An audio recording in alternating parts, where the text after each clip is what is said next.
Kakinada rural MLA పంత నానాజీపై YCP నాయకులు చేసిన వ్యాఖ్యలను జనసేన పార్టీ నాయకులు ఖాదీ చేనేత చిన్న పరిశ్రమల డైరెక్టర్ సిరంగు శ్రీనివాస్ తీవ్రంగా ఖండించారు. కాకినాడలో ఏర్పాటు చేసిన మీడియా సమావేశంలో సిరంగు శ్రీనివాస్ మాట్లాడుతూ తిమ్మాపురం సర్పంచ్ బెజవాడ తన స్థాయి ఏంటో తెలుసుకుని మాట్లాడారని అన్నారు.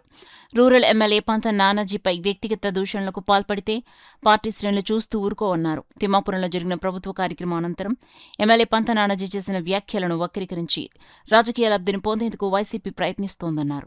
నిజంగా ఒప్పుకుంటాం. కాపు కులం అంటే ఒక కాపుకే ఒక కాపు కులం కాదు పవన్ కళ్యాణ్ గారు అంటే ఒక ఓసీ, ఓ బీసీ, ఎస్సీ అందరు కలిపి వచ్చిన పార్టీ మా జనసేన పార్టీ. అటువంటి పార్టీ పవన్ కళ్యాణ్ గారు అభివృద్ధిలో #1 స్థానంలో మన ప్రపంచంలోనే #1 స్థానంలో సంపాదించుకున్న ఏకైక నాయకుడు ఎవరైనా ఉన్నారంటే అది పవన్ కళ్యాణ్ గారు. అటువంటి కార్యక్రమంలో ఈరోజు కాకినాడ రూరల్ నియోజకవర్గంలో మరి గత 2 సంవత్సరాలు అభివృద్ధి కార్యక్రమానికి మీ కురసాల కన్నబాబు గారు 10 సంవత్సరాలు చేశారు. ఎక్కడైనా సరే ఏ రోడ్డు అయినా సరే ఎక్కడైనా చేశారని చూపెట్టమంటారు, మేము చూస్తాం. కానీ ఈరోజు 1110 కోట్లు తెచ్చిన ఘనత మా ప్రియతమ నాయకులు గవర్నర్ శ్రీ పంత నానాజీ గారు. అటువంటి నాయకుడి కోసం ఎవరన్నా సరే ఏదన్నా మాట్లాడితే తోలు తీస్తామని ఈ సభాముఖంగా తెలియజేసుకుంటూ జై జనసేన. ఉన్నప్పుడు మీరు ఇచ్చిన రిపోర్టుల మీద మేము దృష్టిలో మాట్లాడాం.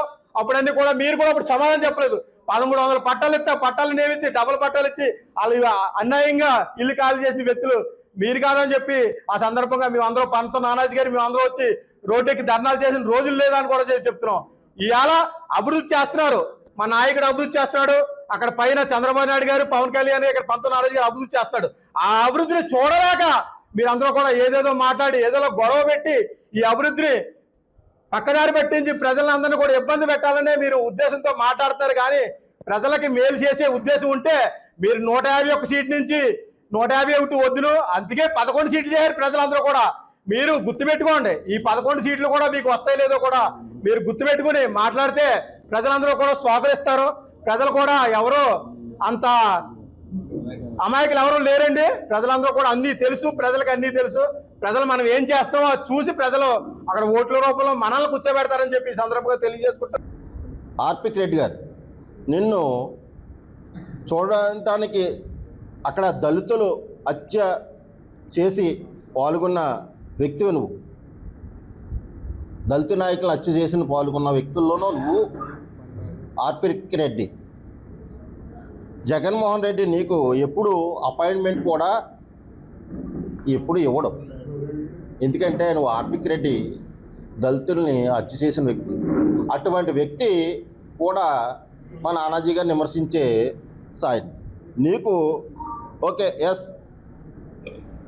పేటీఎం బ్యాచ్ గాడు కాబట్టి నీ బతికెంత నువ్వే ఆలోచించుకో. ఓ ఆర్పి రెడ్డి విను, నీ బతికెంతో నువ్వెంతో నీ నాయకుడే చెప్పి నీకు అపాయింట్మెంట్ కూడా ఇవ్వడు. ఆర్పి రెడ్డి బాత్రూమ్ కడిగే ఆర్పి రెడ్డి నీ బతికెంతో నువ్వు చేసుకో. సుభాస్తాలు మీరు మాట్లాడితేనేమో మీకు బాధ కలిగిస్తుంది. మరి ఎవడన్నా జగన్ అపాయింట్మెంట్ ఇచ్చారా నీకు? అసలు నువ్వు చిల్లన్నా కొడుకు లైవ్ డిబేట్లో, టీవీ డిబేట్లో డబ్బుల కోసం వెళ్ళి వాళ్ళ మీద వీళ్ళ మీద మా నాయకుల మీద విమర్శ చేస్తావు. మా ఎమ్మెల్యే మా పంత నాన్నగారి గురించి మాట్లాడే హక్కు నీకు 1% కూడా లేదు. ఏ రోజన్నా సరే మీ జగన్ అయినా సరే నువ్వైనా సరే లోపల నుంచి బయటకు వచ్చి మాట్లాడారా? ఆయనేమో ప్యాలెస్లో ఉంటాడు, మీరేమో తొప్పలు తిరుగుతారు. అదేవిధంగా మరి ఇక్కడ కన్నబాబు గారు ఉన్నారండి, కురసాల కన్నబాబు గారు. అంటే కన్నబాబు గారు మీ గురించి ఎంత మాట్లాడినా తక్కువే. మీ గురించి ఒకే ఒక విషయం చెప్తాను. మీరు మా కరపంలో పక్కనున్న వ్యాలింగ్లో ఒక డాక్టర్ ఆస్తులు లాగేసుకొని మీరు మీ సోదరుడు కలిపి డాక్టర్ ఆస్తులు లాగేసుకోవడాన్ని ఆయన చంపేలేదా మీరు? ఆ విషయం మీకు తెలియదా? మీరు కూడా మమ్మల్ని మాట్లాడమే మా గురించి. మీ అందరికీ ఈ మీడియా సమావేశంగా ఒకే విధంగా చెప్తాం. మీకు సవాల్ చెప్పడం మా నాయకుడు అవసరం లేదు, మేము చెప్పుతున్నాం. మీరు ఎప్పుడైనా సరే ఈసారి మాట్లాడేటప్పుడు ఒళ్ళు దగ్గర పెట్టుకుని మాట్లాడకపోతే తర్వాత తీవ్ర పరిణామాలు ఎలా ఉంటాయో మేము ఓకే వదిలేస్తూ హెచ్చరిస్తూ సెలవు తీసుకుంటాం. ఫలితే తగ్గేదే లేదని చెప్పేసి చెప్తున్నా.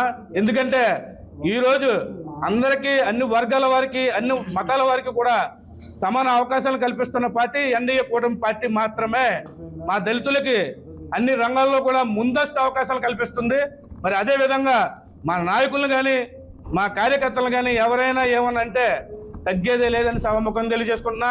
ఎందుకంటే మీ వైసీపీ ప్రభుత్వంలో దళితుల మీద చేసే దాడులకి ఈరోజు మేము సమాధానం చెప్తాం. అదేవిధంగా మా మీద ఏమైనా చేయి పడితే స్టేట్లో మా పవన్ కళ్యాణ్ ఉన్నారు, ఇక్కడ మా పంత నానాజీ గారు ఉన్నారని సభాముఖంగా తెలియజేసుకుంటూ ఇంకెవరైనా యాక్షన్ మాట్లాడొద్దు. ఎందుకంటే మా పార్టీ అన్ని విధాలుగా సక్రమంగా కలిగిన పార్టీ కాబట్టి మీరు ఏ విధంగా మాట్లాడతారో దానికి మేము ఆ విధంగానే సమాధానం చెప్తామని చెప్పి సభాముఖంగా తెలియజేసుకుంటూ నమస్కారం.